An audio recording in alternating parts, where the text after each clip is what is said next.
上周啊，应该有个视频挺火的啊，算是出圈了啊。就是有一个买家呢，他在抖音上买了个七彩虹的5060 钛啊，旁边还有小伙伴给他录开箱视频参谋呢。显卡的塑封啊都是好的，那看着很新啊。结果一打开显卡盒子，里面装的2本书，自然是非常的震惊啊，一口的南京话都出来了。书呢还挺正能量的，红星照耀中国和钢铁是怎样炼成的，初二的语文读本呢。后来是商家给他是推1赔3了啊，他换了家店买，哎，还是这个型号，然后现在顺利用上了。这视频啊，我在好多平台上都刷到过，好多营销号把这个再去重新剪辑，配上点夸张的封面标题，传播挺广的啊，很多留言都是什么义愤填膺的啊，好像啊还好录了开箱视频，要不然就损失了多少钱如何？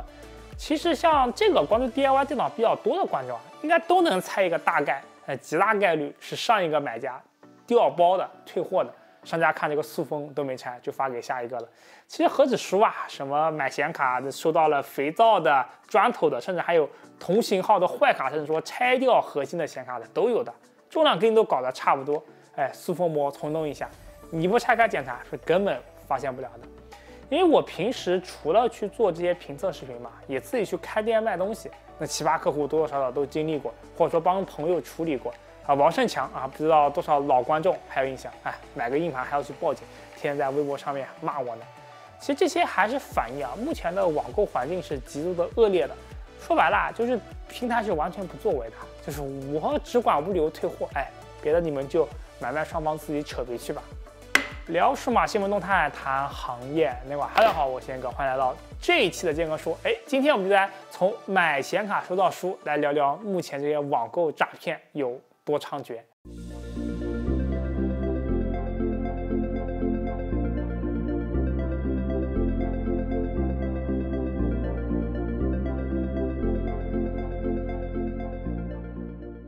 不知道如何选择靠谱电源，不妨试试海运。店铺除核显机全部使用海运电源，入门级 GC650 金牌非模组有特价，搭配5060 钛，终端 Core 650、750 ATX 3.0，金牌全模组7年保，搭配5070、钛，高端 Focus 850-1000 10年保，搭配5080-5090D， 还有 PX、TX 信仰型号。店铺除了整机，还有机箱电源散热器以及固态和机械硬盘，省代级别资源，价格优惠，售后靠谱。华硕 ROG、海运瓦尔基里、雅骏、泰坦、追风者、猫头鹰、机械大师、乔斯伯、利明、九州风神、库里奥、银广等，联系客服或者公众号定期有价格更新，南京本地客户自提更优惠。飞利浦2728N 380F 显示器，发色 IPS 面板，4K 160赫兹，1080p 320赫兹双模，只要1599元，部分地区还有国补哦。我后来专门去看了一下，就是他店家发的这个视频啊，因为不管是真店家调包了，还是被上一个买家调包的，就是能1天左右的时间就给客户去进行退1赔3，这个态度还是很好的。就是不管这个事情是谁造成的，那买家是受害者，那先去赔呗，那别的责任后面再去追究，那这个钱是赖不掉的。那这2本书啊，哎，放进显卡盒子里面还卡得刚刚好，不会出现晃动什么的。然后重量呢也和显卡基本差不多，就差几十克，不拆封的话是根本发现不了的。就因为即使是顺丰快递去称重啊，也就是精确到100克，你这个显卡1.5公斤、1.6公斤，你要差个几十克，想从快递的重量上去差出来啊，是不可能的。哎，很多人会觉得，哎呀，一个买家他这么闲的吗？还专门去买一个塑封机来搞这事情？哎，那就买一个塑封机贵呀，但是他可以租呀。这个我真的有遇到朋友过遇到这种事的，他们有那种专门的所谓的薅羊毛群，实际上就是诈骗的群。哎，进群需要去交一个入群费，哎，互相交流什么品好调包，然后呢把你的东西发过去，哎，他们收费，哎，给你重新做一个塑封，而且调包的基本都是显卡七彩虹显卡居多，因为七彩虹很多的低端型号它都搞了塑封，厂家搞塑封肯定是希望消费者能够拿到全新的显卡，哎，结果被调包的给盯上了。所以说你看现在很多塑封上啊，商家会再贴一个店铺自己做的贴纸，你能重新做个塑封啊，总不能再做个和我一模一样的贴纸吧。另外可能说一个很主观的分析啊，就是调包这2本书是初2语文读本的，我觉得大概率呢是初中生干的，因为正常人没事不会去买这个书，你买肥皂之类的不是更加方便吗？而且更好控制重量。我甚至看到别的店家有去发过视频，就调包显卡也是用的这2本书，就是让我不禁怀疑啊，就是不是有什么一些群里面在互相交流啊，学生们就充分利用现有资源。再讲句不好听的，这2本书你真的看过吗？我觉得能看完这2本书的人干不出来这种事情。真的很多显卡调包的都是学生干的，特别是大学生。收货地址你写个学校的驿站，然后收件人你不写自己的名字，就算商家找上门来都不一定能找到你的人。我遇到过有同行怎么干的，他们伪装成送快递的，说谁谁谁，你有个快递到了，帮忙来学校门口取一下，我在这边等着，看到人了，这边直接把你摁住，这是报警呢，还是我们报学校呢？其实超过3000块钱啊，就是诈骗罪了，属于刑事犯罪了，是公诉案件了，就不需要你受害人去法院起诉，就是公安侦查、检察院起诉。3000到1万是数额较大啊，那就判3年以下了。那超过3万就是数额巨大了啊，3年以上10年以下了。你要调包2张5090，那就直接进去3年了。所以说，很多学生他抱着一个什么心理啊？3000块钱诈骗罪，那我搞个2900块，5060到5060 钛这个级别的，那就不是诈骗罪了。你报警，警察一看，金额不够，就不一定管了。这个怎么说呢？确实金额不到3000，那算不上诈骗罪。那司法资源也有限，就是可能说做个笔录，最后不了了之。但是架不住有人他就想出一口气。那现在有什么类似于什么商家互助会，就相当于全国商家去搞一个组织，帮你去找这些调包买家的所在地，去搜集证据，报案如何的。你像有的人啊，他就写家里面地址的，他直接上门去敲门联系。我看过有些商家，他遇到过学生诈骗的，留着家里地址的，学生把电话挂了，也不开你门，商家就在那边蹲着，等到你家长回家了，我和家长说明情况。那大部分家长还是明事理的，有的遇到那种就不写真实地址，不留真实名字的，就起诉电商平台，拿到你这个账户注册的实名信息，然后搜集好证据。那收件人所在地去一报案，民警一看，虽然说这个金额够不到诈骗罪的立案标准，但是这些证据都给你找好了，个人信息他也给你找了，行为呢确实很恶劣，没有办法算你诈骗罪，刑法管不着，但是治安管理处罚法，可以管你，属于诈骗行为，拘留几天，可以的。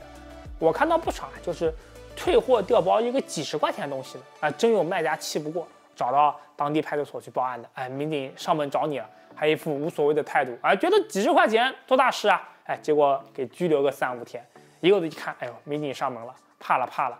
那就是所谓的私了嘛，双方协定好一个赔偿金额，做一个和解，至少人家处理这个事情的什么住宿费路费误工费那没个几千块钱你下不来的。抖音上有人是专门做这种事情的甚至还能获利当然我不鼓励靠这种行为去获利的，但是确确实实的打击了这些恶意调包的行为。那平台不作为，你又不能指望大家都去义务去亏钱做这种事情吧？有利可图去打击违法行为存在就是合理的嘛。当然我说的这些都是比较低级的那调包行为。为什么说低级就是你去换一个书，甚至换一个肥皂，就算你能把这个重量搞得一模一样的，那你像顺丰这种快递，它都会过 X 光机的。你外观看不出来问题 ，X 光机一过，就像你过安检一样，里面什么东西都看得一清二楚。只是这个东西它顺丰不对外，发现问题件了他们会去查，你说你收到东西不是你寄出去的，我给你看你寄出去的时候呢 ，X 光机是一个显卡，买家退回来的时候呢 ，X 光机里面是一个书，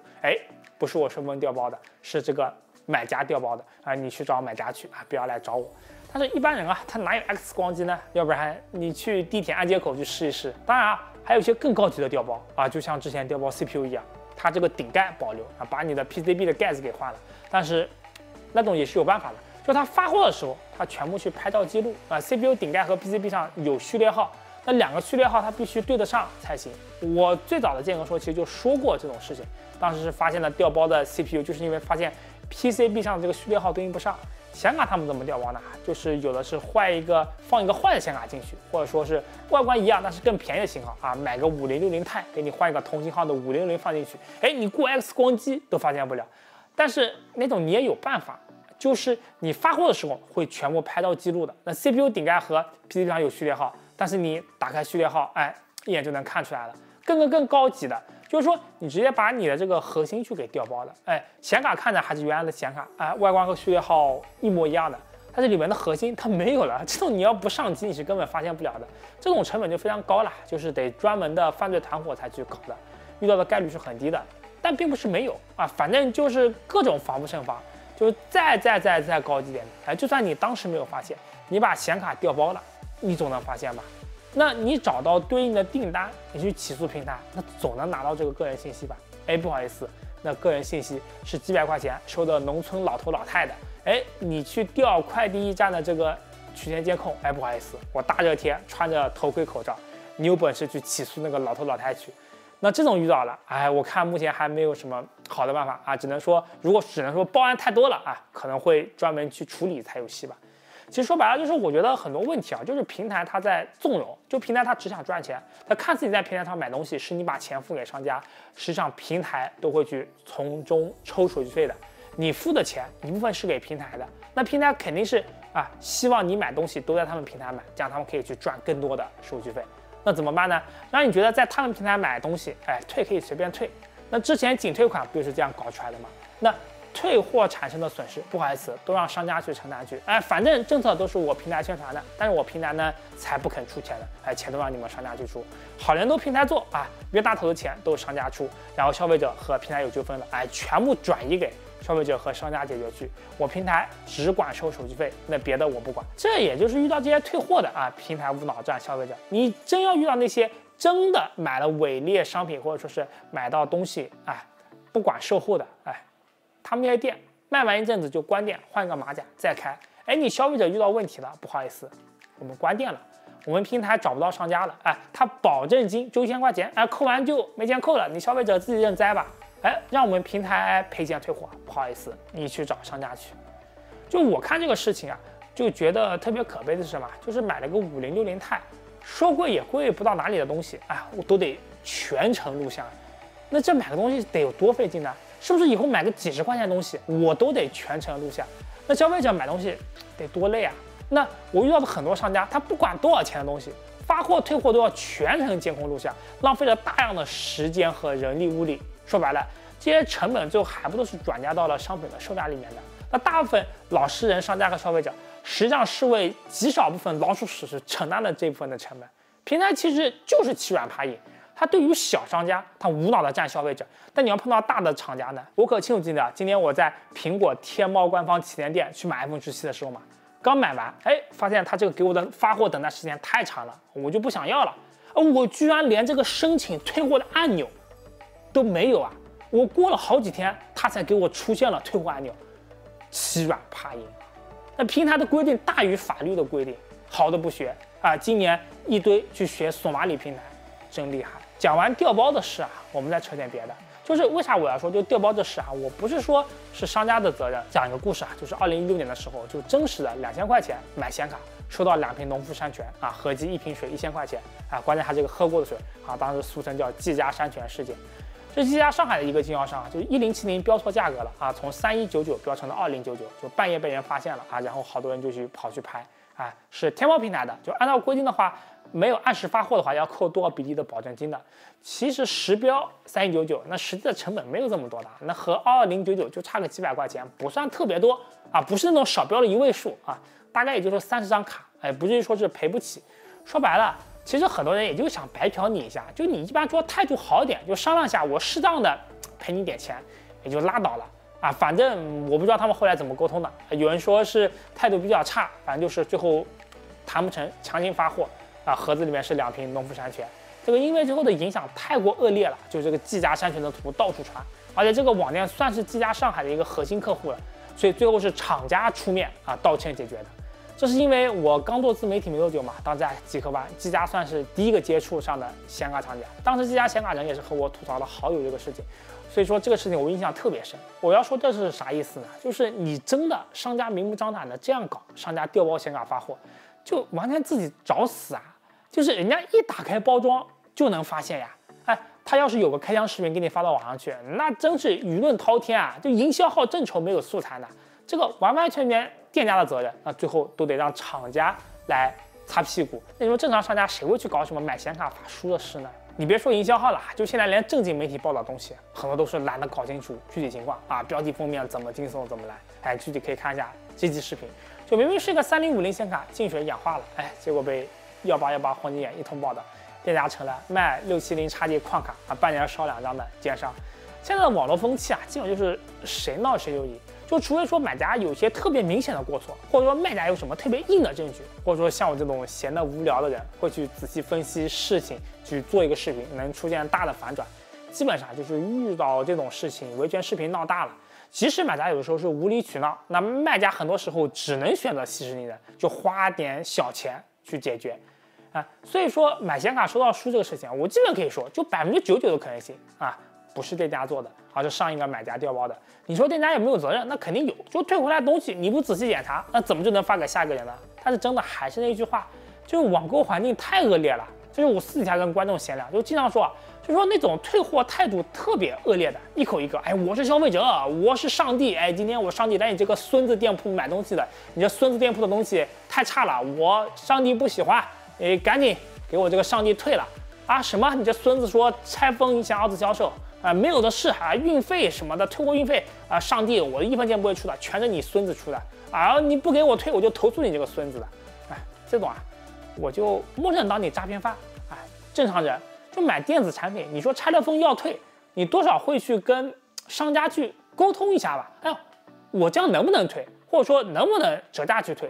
就因为这种退货态度特别恶劣的，到时候退回来的产品有问题的概率特别高。就之前观众应该有印象，就有个大学生买了键盘，态度特别拽的，哎，就退回来是一个空包的是吧？反正最后我还是想说啊，就现在网上这个购物环境的极为恶劣啊，就是电商购物本身就是为了方便大家的，哎，结果搞的都是双方是极不信任，调包诈骗的横行，搞得一堆想正常退货的消费者，哎，被当成诈骗犯一样去审视，真正有问题要解决的消费者又维权无门，哎，我不知道。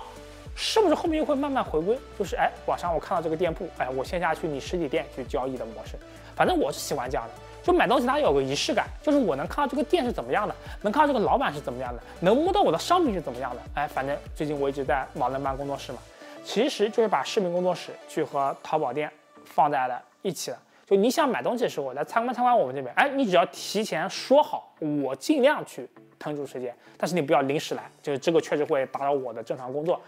装机或者售后时候遇到一些有趣的事情，哎，我顺手就可以拿到工作室里面拍一下子，也能给大家多一些有趣的视频吧。另外还是那句啊，就是说，如果说你介绍你的朋友来买电脑，就5000到1万块钱电脑，哎，我介绍人给你50块钱的介绍费，购机者优惠50块钱，那1万以上的电脑，哎，介绍人100块钱的介绍费，购机者优惠100元啊，再多